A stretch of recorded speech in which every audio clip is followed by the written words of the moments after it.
Padre Santo, te damos gracias, Señor, porque eres bueno con nosotros. Gracias porque pones en cada uno de nosotros el querer como el hacer por tu buena voluntad, y aquí estamos reunidos en tu nombre. Gracias, Señor, porque nos hemos gozado de que 2 de nuestros jóvenes estén en el seminario, igualmente por Abraham, que también él está en el seminario aquí. Gracias porque, Señor, recuerdo cuando Castiblanco me dijo que necesitábamos jóvenes, empezamos a orar y respondiste pronto, Señor, y te doy gracias por eso. Ahorita nos gozamos de que los estás preparando, usando a varones dedicados a tu reino, Señor.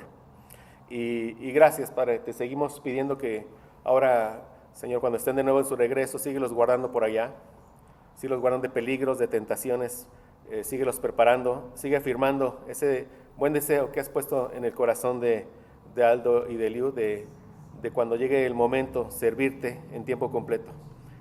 Gracias, Señor. Tu palabra dice que la mies es mucha y los obreros pocos, pero, Señor, tú no dejas tus iglesias sin obreros, y gracias por eso. Vemos tu mano bendita en esta misión y te lo agradecemos. Te pido por aquellos que vayan en camino, Señor, tráelos con bien. Te lo rogamos, Padre, y este tiempo lo dejamos por los méritos de nuestro Señor Jesucristo en la cruz. Amén. Buenos días, hermanos. ¿Cómo están? Pues bueno, como les comentaba, el hermano me pidió el día de ayer que compartiera un poco de la experiencia que ha sido el estar estudiando allá. Pues gracias a Dios esta oportunidad ha sido muy buena, ha traído múltiples beneficios, tanto en crecimiento intelectual, de conocimiento de Dios, de su palabra, como también personal, en cuanto a aptitudes, en cuanto a trabajo de carácter. Y pues gracias a Dios ha sido muy bueno. Como ustedes saben, nosotros, Eliud y yo, fuimos hacia la ciudad de Medellín, en Colombia, para estudiar en el Seminario Reformado Latinoamericano. Salimos de aquí creo que el 20 de enero, entonces ya llevamos 6 meses, y en estos 6 meses, gracias a Dios, como ya lo comentaba, ha sido un proceso de mucho aprendizaje. Llegamos, nos instalamos, teníamos obviamente expectativas de lo que iba a ser, de lo que Dios iba a hacer en nuestras vidas por medio del seminario, y de cómo nos iba a preparar para su obra, para servir aquí justamente a los hermanos, para que todo lo que el Señor nos mostrara y el conocimiento que nos diera, ponerlo en servicio de su iglesia aquí en Durango, en la Misión Bautista Reformada El Cordero y el León.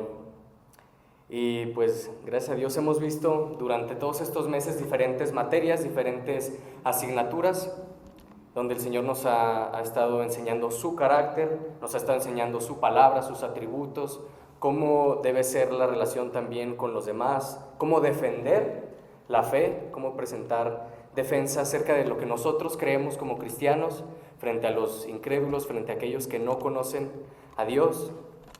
También hemos visto cosas de historia, cosas de confesión acerca de lo que nosotros creemos, de cada una de las doctrinas que nosotros como bautistas confesionales abrazamos. Entonces, pues gracias a Dios ha sido un largo proceso, difícil, como todo puede ser, pero gracias a Dios ha sido muy bueno, ha resultado en buenas cosas, y sobre todo, como dijimos, que era el objetivo principal, el ponerlas en servicio de la obra, ponerlas en servicio de la misión. Entonces, pues gracias a Dios ha sido bueno. También quisiera aprovechar para agradecer a cada uno de los hermanos que nos ha apoyado, que nos ha estado apoyando y que nos apoyó desde el principio para poder ir, que nos apoyaron por sus oraciones. Gracias por todo, de verdad ha sido una experiencia muy buena, y pues es Dios preparando personas. Como decía el hermano, la mies es mucha, ciertamente hay muchas cosas que hacer, se ocupa gente para todo, gente que enseña a los niños, gente que dé clases, que capacite, que predique los domingos, gente para todo, gente servicial, y sobre todo gente que se entregue por la iglesia, por el pueblo de Dios. Entonces la mies es mucha y los obreros son pocos. Como dijo nuestro Señor Jesucristo, roguemos, oremos al Padre que envíe más obreros, que levante más hombres, y que Él ponga en nosotros el querer como el hacer por su buena voluntad, para que todo lo que hagamos sea para la gloria de nuestro Dios. Bueno, eso era, hermanos. Entonces, ahora sí vamos a comenzar con el texto del día de hoy.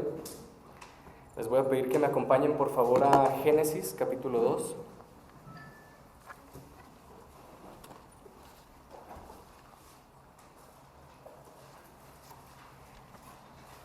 Va a ser del versículo 4 al versículo 17,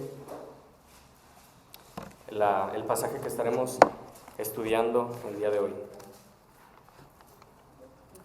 Bueno, voy a dar lectura para ustedes.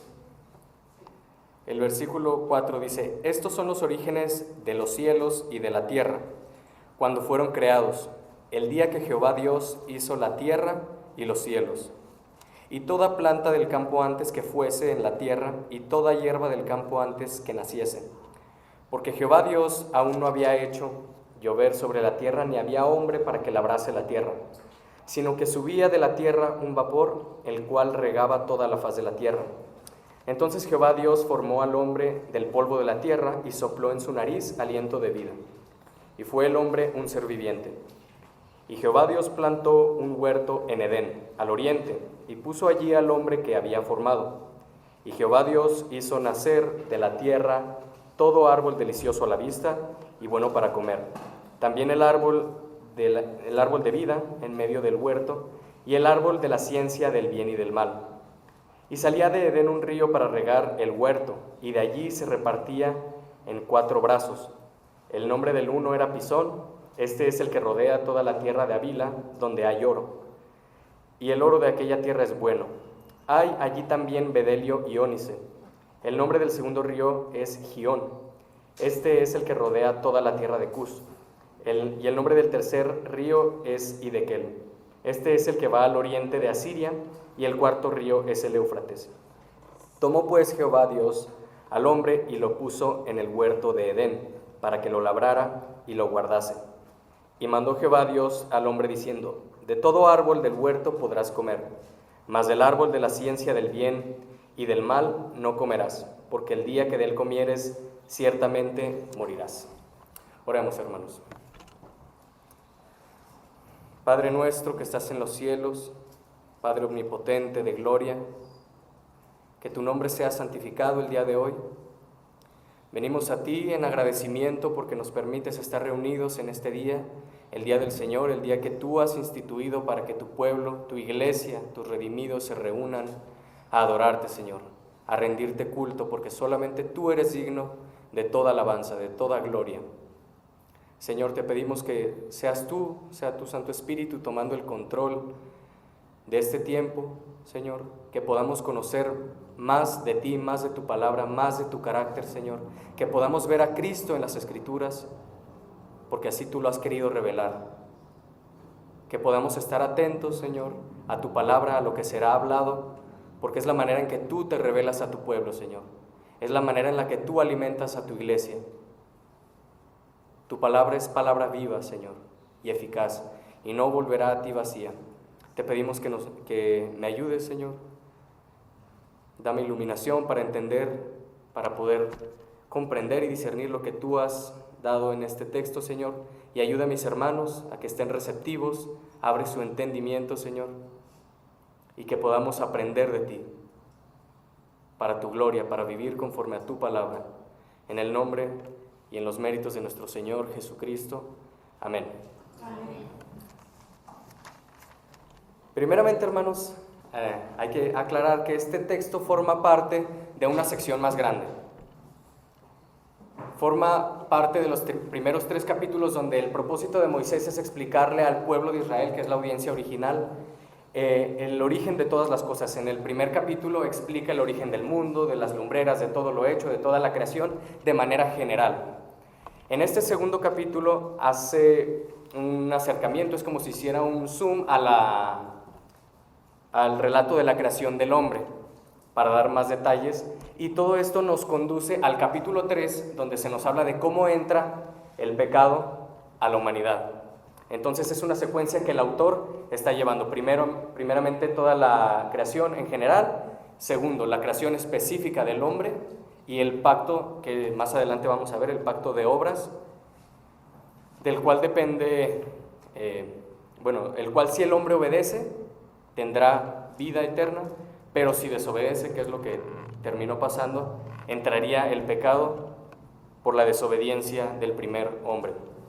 Entonces, primeramente, una de las principales finalidades del libro de Génesis también es explicar a la audiencia original, que es el pueblo de Israel que está en el desierto, que como sabemos, Dios ya lo sacó con mano poderosa de la esclavitud en Egipto. Entonces, el pueblo de Israel viene en su peregrinaje rumbo a la tierra prometida, que es Canaán. Habla de su origen, especialmente como nación, particularmente desde Abraham, cuando Dios promete hacer de él una nación grande. Esto lo podemos ver en el capítulo 12, versículo 2. Cuando Dios le promete a Abraham: y haré de ti una nación grande, te bendeciré y engrandeceré tu nombre y serás de bendición. Entonces, el pueblo de Israel, cuando lee esto en el libro de Génesis, obviamente ellos ya reconocen y saben qué es lo que Dios va a hacer con ellos. Los va a llevar a la tierra que Dios aquí prometió a Abraham.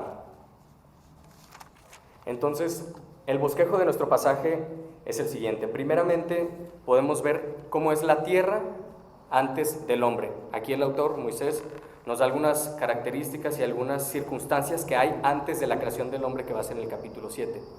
Entonces, esta primera sección abarca de los capítulos 4 al 6, las circunstancias y la tierra antes del hombre, antes de su creación. Y estos versículos nos van preparando,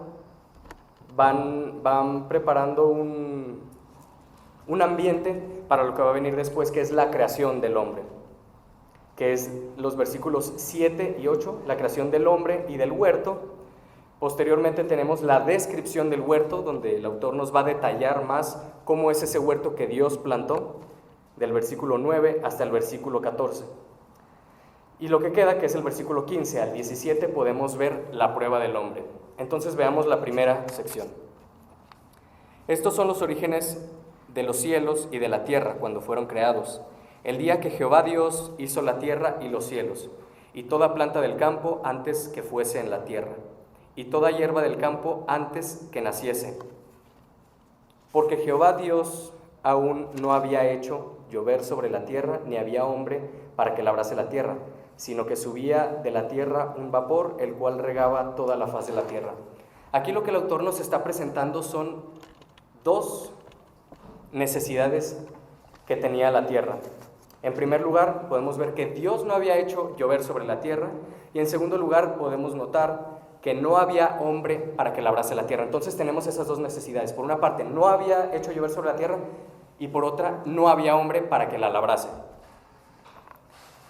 Pero si seguimos leyendo, en el versículo 6, Dios le da respuesta a la primera necesidad. Dios mismo es el que la suple. Dice que no había Dios hecho llover sobre la tierra, pero ahora va la respuesta que Dios da, sino que subía de la tierra un vapor, el cual regaba toda la faz de la tierra. Entonces vemos que la primera de nuestras dos necesidades, Dios mismo es el que la suple, Dios mismo es el que tiene bajo control ese aspecto y lo cubre. Pero vemos que la creación del hombre se da como respuesta a la segunda necesidad. No había hombre para que labrase la tierra. Entonces, ¿qué es lo que pasa? Versículo 7, ya la creación del hombre y del huerto, nuestra segunda sección. Entonces Jehová Dios formó al hombre del polvo de la tierra y sopló en su nariz aliento de vida, y fue el hombre un ser viviente. Vemos aquí la creación del hombre, pero ¿con qué propósito lo hizo? Como ya vimos, responde a una necesidad. Veamos por favor el versículo 15. Tomó pues Jehová Dios al hombre y lo puso en el huerto, ¿para qué? Para que lo labrara y lo guardase. Entonces vemos aquí cómo Dios está dando respuesta a las dos necesidades. Primero, que no había llovido, Él hace que suba un vapor de la tierra para que riegue la tierra. La segunda necesidad, no había hombre para que la labrase. Dios vemos cómo suple un hombre para que labre y guarde el huerto y la tierra. También podemos observar en el versículo 7 acerca de cómo se compone el hombre, cómo es la composición del hombre. Si queremos saber cómo es que se constituye el hombre, es necesario acudir al momento en el que fue creado. Y aquí el texto nos habla de que el hombre está compuesto primeramente por el polvo de la tierra y segundo por el soplo en su nariz de aliento de vida por parte de Dios. Entonces vemos aquí dos cosas. El hombre se compone de un medio material, que es el polvo de la tierra, y es espiritual también, porque tiene el soplo de vida de Dios. Y veamos que en la parte B del versículo 7, al final dice, y fue el hombre un ser viviente. Esta frase también se puede traducir, de hecho en el original la palabra que usa es la que se podría traducir como alma. Y fue el hombre un alma viviente. Entonces, notemos aquí también que aunque Moisés está hablando de los dos componentes del hombre, su intención no es hacer una división, no es dividir al hombre. No es la forma que los hebreos, que los judíos tenían de ver al hombre, sino que el dividirlo es una cuestión posterior de los griegos. Es un pensamiento más de la corriente griega y más de la filosofía, el dividir al hombre en partes, porque ellos veían al cuerpo como algo malo. Ellos veían al cuerpo como una prisión en la que estaba el alma encerrada, por lo tanto ellos veían la muerte como una solución al problema de la prisión o del encarcelamiento del alma. Entonces ellos veían la muerte como algo bueno, pero nosotros podemos ver aquí cómo el propósito y el diseño original de nuestro Dios es que el hombre fuera uno solo. Se compone de dos, pero es uno solo. La división que hay entre alma y cuerpo es algo totalmente antinatural que surge como resultado de la caída, porque como veremos más adelante, en el pacto Dios advierte que la consecuencia de la desobediencia de Adán, de comer del árbol, sería la muerte. Y la muerte natural que nosotros conocemos, obviamente, es que la separación del alma y del cuerpo, porque el cuerpo queda aquí, se entierra y el alma se va, si fue creyente, al cielo, si no, a la condenación eterna. Entonces esa separación es algo antinatural y es por eso que en el libro de Apocalipsis nosotros podemos ver cómo esas almas no están cómodas sin sus cuerpos. ¿Por qué? Porque no están completas. Porque recordemos, el diseño original de Dios es cuerpo y alma juntos. Luego en el versículo 8 se narra que Dios plantó un huerto en Edén. Es necesario aclarar también muchas veces que tomamos como si Edén fuera el huerto. Pero si nos fijamos, y Jehová Dios, en el versículo 8, y Jehová Dios plantó un huerto en Edén, al oriente, y puso allí al hombre que había formado. Entonces, Edén se trata más de una región, no se trata como tal del huerto, sino que en la región de Edén, en algún punto específico, Dios plantó un huerto para poner ahí al hombre. Pasemos pues a la tercera sección de nuestro texto, que es la descripción del huerto, y se nos explica que Dios hizo nacer todo árbol delicioso a la vista, pero aquí podemos ver que se destacan dos árboles. Voy a dar lectura otra vez a esta sección. Y Jehová Dios hizo nacer de la tierra todo árbol delicioso a la vista y bueno para comer, también el árbol de la vida en medio del huerto y el árbol de la ciencia del bien y del mal. Y salía de Edén un río para regar el huerto, y de allí se repartía en 4 brazos. El nombre del uno era Pisón, este es el que rodea toda la tierra de Havila, donde hay oro, y el oro de aquella tierra es bueno. Hay allí también bedelio y ónice. Y el nombre del segundo río es Gión, este es el que rodea toda la tierra de Cus. Y el nombre del tercer río es Hidekel, este es el que va al oriente de Asia, y el cuarto río es el Éufrates. Entonces, como decía, se nos explica que Dios hizo brotar de la tierra todo árbol delicioso a la vista, pero podemos ver que aquí el autor hace énfasis en dos: el árbol de la vida, que estaba en medio del huerto, y el árbol de la ciencia del bien y del mal. Ahora hay que ver que esto puede representar dos principios: primero, el de la vida eterna, y segundo, el del discernimiento espiritual del hombre. Ahora, esto no quiere decir, hay que aclarar también, que no quiere decir que estos dos árboles no hayan existido, sino que ciertamente existieron porque el género de Génesis es narrativo, está tratando de contar una historia real, pero tienen también un simbolismo. Entonces, el árbol de la vida apunta a la vida eterna, y el árbol de la ciencia del bien y del mal habla del discernimiento espiritual del hombre sobre distinguir qué es lo bueno de lo malo, la obediencia del pecado. También es interesante ver que esta palabra, cuando habla del árbol de vida, la palabra vida que se utiliza ahí es equivalente a la traducción griega del Antiguo Testamento, la Septuaginta, que podemos ver, o sea, es la misma palabra griega que podemos ver después en el Evangelio de Juan. Acompáñenme por favor a Juan, capítulo 17.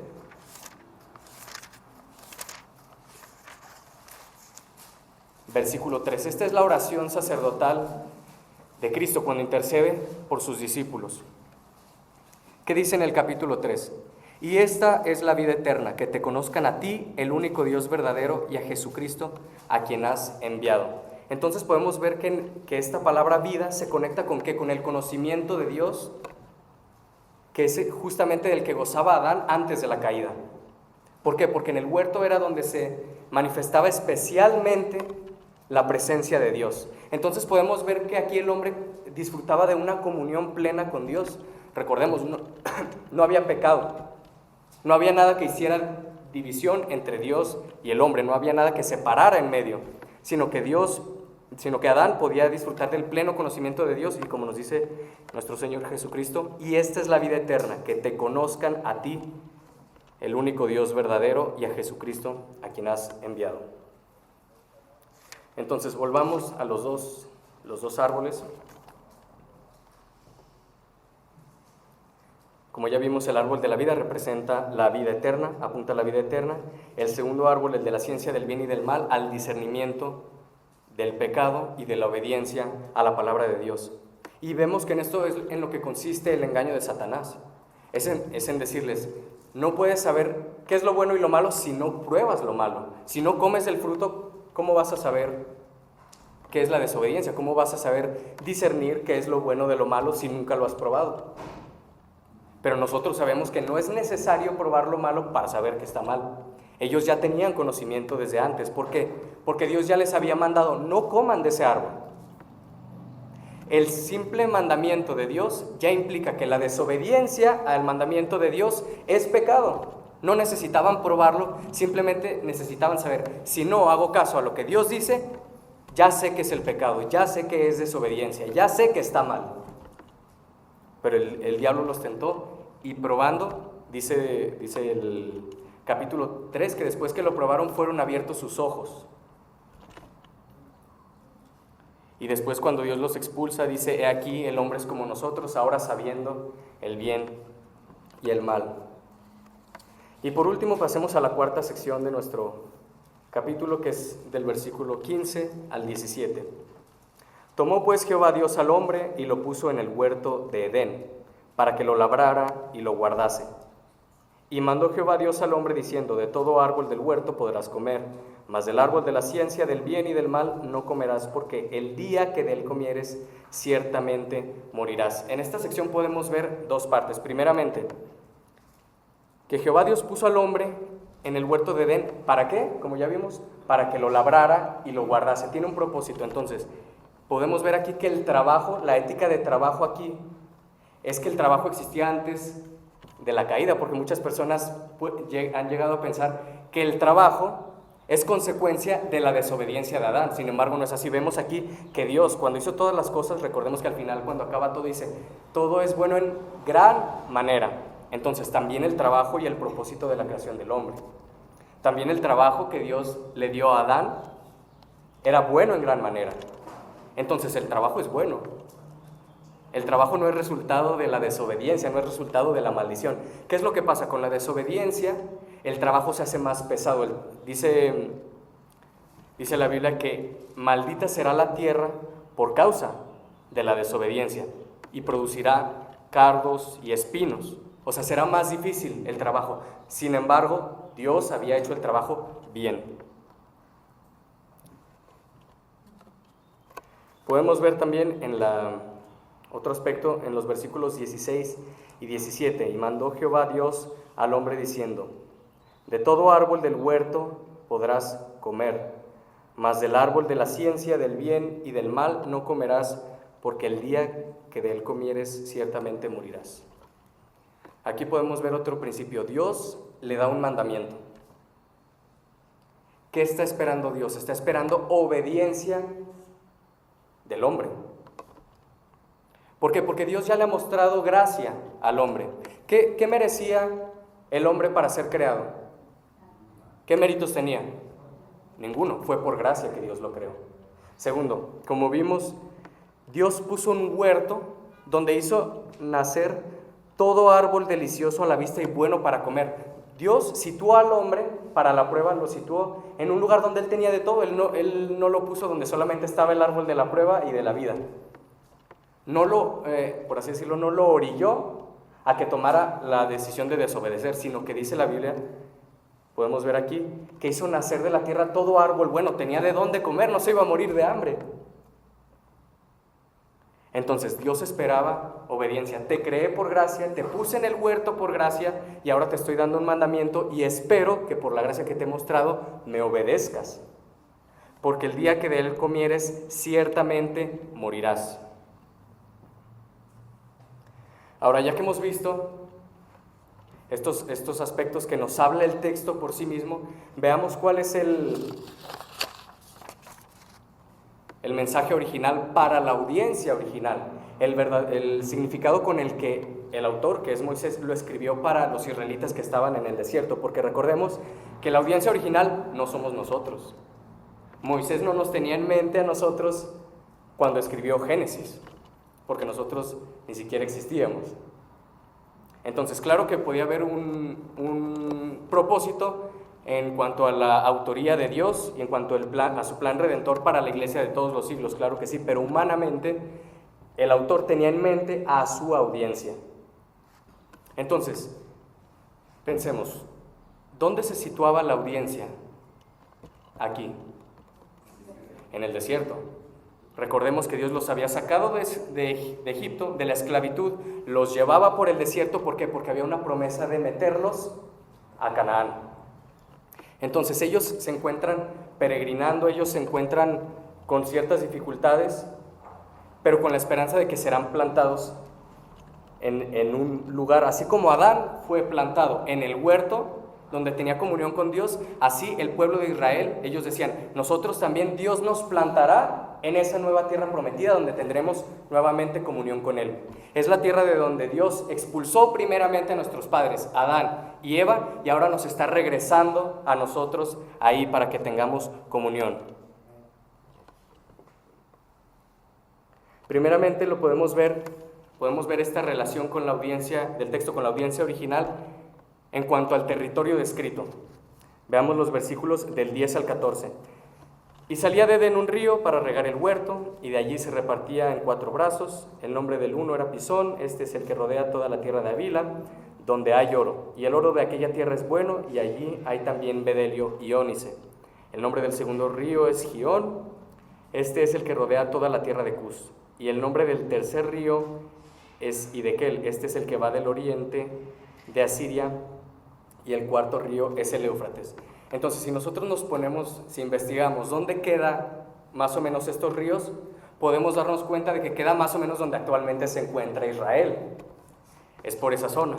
Entonces, ¿qué es lo que pasa? Si aquí los israelitas entienden estas descripciones, ellos entienden que es la tierra donde van a entrar, a la tierra de Canaán. Entonces dicen, esta tierra de la que Dios nos está hablando aquí, es la tierra hacia la que nos va a dirigir.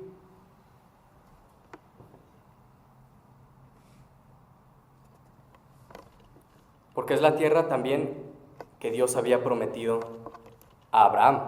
Cuando le dice, sal de tu tierra y de tu parentela, a la tierra que yo te mostraré, dice que después se detiene en Canaán, y Dios le promete que le dará esa tierra donde se encuentran, a su descendencia, y que hará de él una gran nación. Pero también le advierte que serán esclavizados durante 430 años por la nación de los egipcios. Entonces ellos van entendiendo cuál es su origen. Ellos van diciendo, ok, entonces nosotros sí fuimos esclavos, pero porque originalmente Dios ya había hecho un pacto con Abraham y le había prometido una tierra hacia la cual nos está llevando, nos está encaminando. Entonces vamos a ver el cumplimiento de la promesa de Dios. En segundo lugar, podemos ver esta relación del texto con la audiencia original en la santidad de Edén. Las palabras que vemos aquí nosotros en el versículo 15, tomó pues Jehová Dios al hombre y lo puso en el huerto de Edén para que lo labrara y lo guardase. Esas dos palabras son las mismas que se utilizan en Números 3. Acompáñenme, por favor. Números 3. Versículos del 7 al 8, pero voy a leer desde el 6.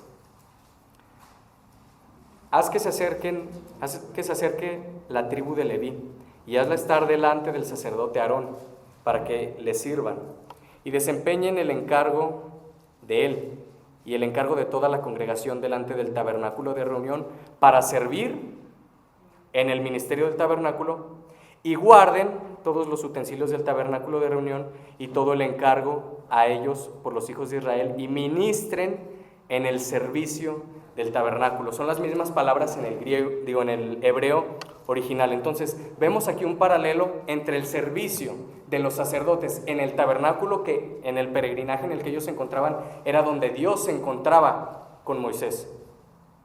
Entonces, la comunión entre el pueblo y Dios se encontraba en el tabernáculo aquí, en el desierto, en lo que ellos estaban experimentando. Usa las mismas palabras para Adán en el huerto, para que lo labrara y lo guardase. Entonces vemos este paralelismo y vemos que entonces el oficio de Adán termina siendo también el de sacerdote.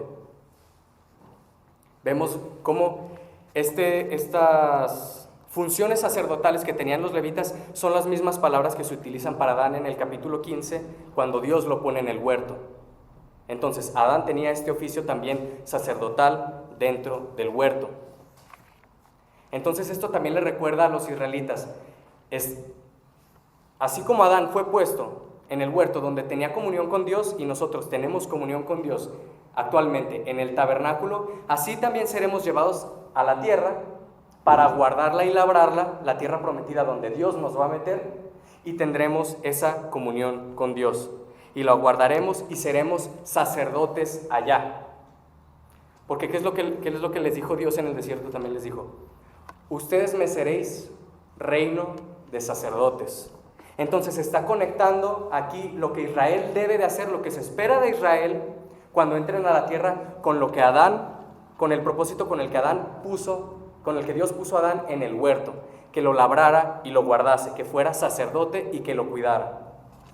Porque es el lugar donde tienen comunión con Dios, donde la presencia especial de Dios se manifiesta y se encuentra con su pueblo. Y podemos ver también la relación con la obediencia que se espera de Adán, ya que fue puesto en el huerto y que Dios ya le dio la orden, le dio una ley, y se espera de él obediencia, y también se les dan unas consecuencias que tendrá. Eso es lo que conforma un pacto. Entonces tenemos aquí un pacto, tanto en Génesis 2, del 15 al 17, como el pacto que tendrá más adelante Dios con su pueblo Israel en la tierra de Canaán, porque vemos que el resultado de la obediencia del pueblo de Israel a la ley de Dios será que ellos van a ser benditos en la tierra de Canaán. Lo mismo, vemos este paralelismo otra vez con Adán. Si obedece, será bendito y tendrá vida. Así el pueblo de Israel, si obedece la ley de Dios, será bendito y tendrá vida. Pero ¿qué es lo que pasa? Si desobedece, tendrá muerte, tendrá consecuencias, y, como vemos en el capítulo 3, será expulsado de la tierra. Cuando Adán peca en Génesis 3, Adán y Eva son expulsados del huerto de Edén. Son expulsados de la tierra como resultado de la desobediencia. Es lo mismo que aquí el texto le está diciendo a Israel. Les está diciendo: tienen la ley de Dios, van a ser puestos allá, van a ser probados en la tierra a la que van. Si obedecen, tienen vida y serán benditos.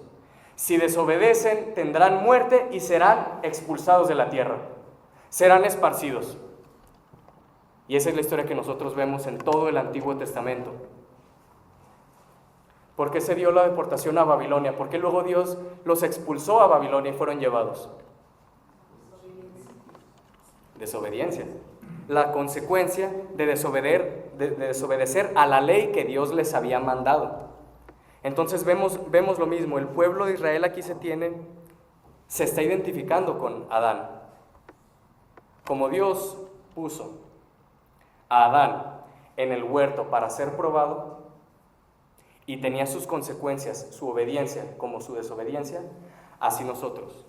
Dios nos sacó de Egipto, nos está trayendo por el desierto, seremos introducidos a la tierra prometida, pero también seremos probados ahí. También Dios nos ha dado una ley que seguir. Si la seguimos, tendremos consecuencias buenas, y si no, tendremos consecuencias malas y seremos expulsados de la tierra. ¿Por qué? Porque Dios espera obediencia de la gracia. ¿Cómo eso nos aplica a nosotros? ¿No ha mostrado Dios gracia con nosotros? Y no solo múltiples ocasiones de gracia, sino la mayor muestra de gracia que hay en la cruz de Cristo. La salvación que Dios nos ha dado es por gracia. ¿Qué espera entonces Dios de nosotros cuando nos ha mostrado tal gracia? Lo mismo, entonces esa es una manera en la que nos aplica a nosotros este texto. Es una manera en la que también nosotros nos podemos identificar con el texto, aunque nosotros no hayamos sido la audiencia original del texto. Pero podemos ver aquí también la soberanía de Dios y el por qué Él ha preservado sus escrituras durante tantos siglos, porque también a nosotros nos habla, porque su palabra es viva y es eficaz. El cielo y la tierra pasarán, pero sus palabras no pasarán. Gloria a Dios por su palabra. Gloria a Dios porque nos sigue hablando. Nuestro Dios es el mismo ayer, hoy y por los siglos.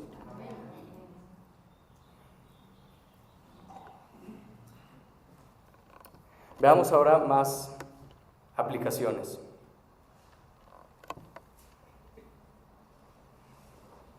Fijémonos en los versículos 15 al 17. Veamos de qué manera se relaciona nuestro texto con el Evangelio. ¿Nuestro texto nos muestra a Cristo de alguna forma? ¿Nos muestra la gloria de nuestro Señor, de nuestro Redentor, en alguna forma? Porque recordemos, las Escrituras son las que dan testimonio de Cristo. Cuando Cristo resucitó y va con esos discípulos que van camino a Emaús, ¿qué es lo que hace? Les va explicando desde la ley, que es en la sección de la Biblia que estamos nosotros, desde la ley, los salmos y los profetas, que era necesario que el Cristo padeciese. ¿Por qué? Porque toda la Biblia apunta de una u otra manera a nuestro Señor. Toda la Biblia apunta de una u otra manera a Cristo, o a su obra, o a su persona, o a sus oficios, pero de alguna manera nos habla acerca de Él, nos hace estar expectantes de lo que vendrá, y sobre todo la audiencia original, de ese Mesías prometido desde Génesis 3:15, de ese Salvador, de esa simiente que pisaría la cabeza de la serpiente. Entonces todo nos va llevando a Cristo. ¿De qué manera lo podemos ver en esa sección? Versículos 15 al 17. Tomó pues Jehová Dios al hombre y lo puso en el huerto de Edén para que lo labrara y lo guardase. Y mandó Jehová Dios al hombre diciendo: de todo árbol del huerto podrás comer, mas del árbol de la ciencia del bien y del mal no comerás, porque el día que de él comieres ciertamente morirás. Entonces vemos aquí que Adán es tipo de Cristo. ¿Por qué? Porque a Cristo también se le dio una ley. Cristo también tenía que obedecer la ley. Es lo que la Biblia dice, que vino su Hijo, vino Cristo, se encarnó y nació bajo la ley y la obedeció en todo. Entonces, ¿cómo podemos ver aquí que Adán es tipo de Cristo? también se le fue dada una ley, también se esperaba de él obediencia. Pero vemos que donde Adán fracasó, donde Adán desobedeció, el postrer Adán triunfó, obedeció. De manera que la salvación que nosotros tenemos es por su obediencia. Porque ¿qué hubiera pasado si Cristo desobedeciera la ley? Si hubiera tenido pecado, su sacrificio no hubiera valido. Nuestra condenación estaría todavía sobre nosotros porque la de él no hubiera sido suficiente. Él hubiera muerto por su propio pecado. No se le habrían imputado o cargado a él los de nosotros porque él tendría que pagar por el propio. Sin embargo, Cristo fue obediente. Fue obediente hasta la muerte y muerte de cruz.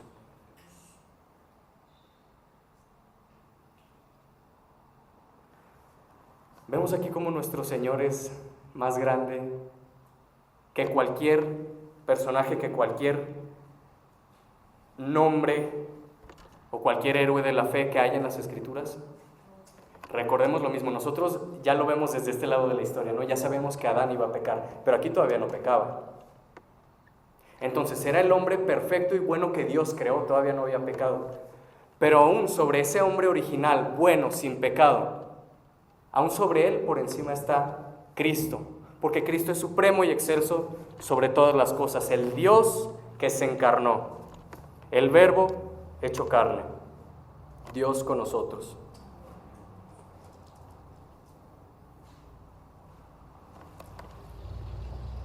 Pero así como Adán, como Cristo, como Israel, también la iglesia será aprobada. Nosotros también estamos en un peregrinaje hacia esa tierra prometida, esa tierra celestial. Nosotros también en el proceso seremos probados.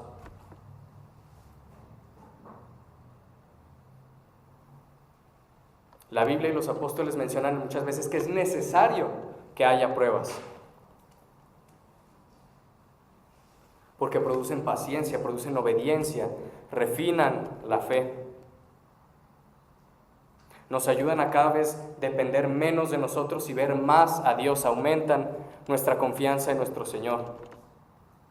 Y así Él se lleva toda la gloria porque vemos que no depende de nosotros, sino de Dios, que es el que nos sostiene. Y así como Él prometió al pueblo, a Abraham que su descendencia iba a ser esclava, pero luego iba a redimirla y ser introducida en una tierra que le había prometido, así de firme es también la promesa de que nosotros como su iglesia entraremos en la tierra celestial. Qué consuelo y qué gozo es para nosotros, ¿no? Saber que no depende de nosotros, saber que no depende de algo que yo pueda perder, sino de Dios que me sostiene, sino de Dios que me hace perseverar. Es Dios quien por su gracia me preserva, porque lo que Él prometió, tan cierto como fue en la historia, que Dios metió a Israel en la tierra de Canaán, así de cierto y de seguro es que a su iglesia la hará llegar hacia la tierra celestial.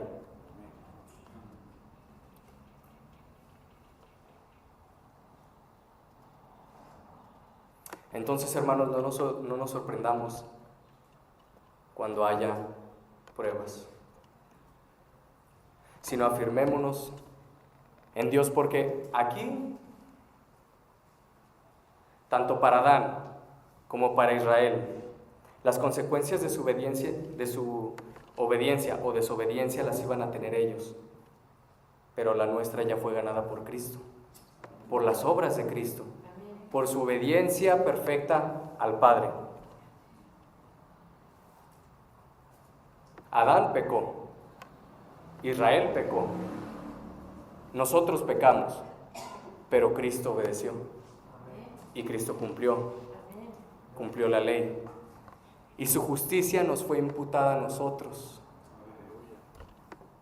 de manera que su obediencia ahora es puesta en nuestra cuenta. ¿Por qué nosotros no seremos excluidos de la tierra si desobedecemos? Porque las consecuencias Cristo ya las pagó. Las consecuencias de nuestra desobediencia ya fueron pagadas en plenitud y suficientemente por Cristo, por su perfecto sacrificio, una vez y para siempre.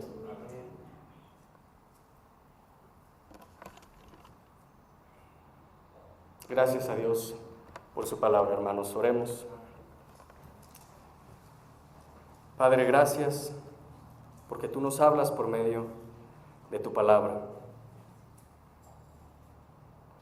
Porque a pesar de que nosotros no somos la audiencia original que Moisés tenía en mente, también nos hablas a nosotros hoy en este día, Señor.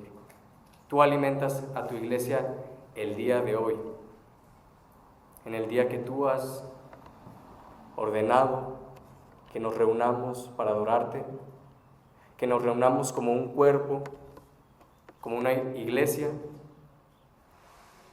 porque tu presencia especial, como en el huerto de Edén, como en el tabernáculo en el desierto, como en el templo en la Canaán terrenal, así tu presencia se manifiesta especialmente en medio de tu pueblo, en medio de la iglesia. Señor, gracias por todo lo que nos has hablado. Gracias por todo lo que tú nos has enseñado por medio de tu palabra. Y gracias sobre todo porque pudimos ver a Cristo, Señor. En un texto del Antiguo Testamento, porque como dijo nuestro Señor, toda la Biblia, toda la palabra desde la ley, los salmos, los profetas hablan y testifican acerca de Él. Él es el cumplimiento pleno de cada una de las promesas que tú habías hecho. Y Señor, ayúdanos a vivir a la luz de lo que tú nos has enseñado el día de hoy. Habrá pruebas, Señor, pero que confiemos en ti. Que nos afirmemos en tu palabra, Señor. Porque sabemos que tú eres quien nos sostiene, sabemos que tú eres quien nos preserva y quien nos hace perseverar. Que seamos obedientes, porque es lo que se espera de nosotros, como hemos visto. Es lo que tú esperabas de Adán, por cada una de las gracias que le mostraste. Es lo que esperabas con Israel, por haberlos redimido de la esclavitud a los egipcios, y los ibas a introducir a la tierra de Canaán. Tú esperabas obediencia, así con nosotros. Nos has redimido de la esclavitud al pecado, nos estás llevando en este peregrinaje hacia la tierra celestial, hacia la Canaán celestial, y tú esperas de nosotros obediencia, Señor. Que podamos ser obedientes como fruto de lo que tú ya has hecho en nosotros, pero también en nuestra responsabilidad. Ayúdanos a esforzarnos, Señor. Todo esto lo pedimos en el nombre, que es sobre todo nombre, y en los méritos de tu Hijo Jesucristo. Amén. Amén.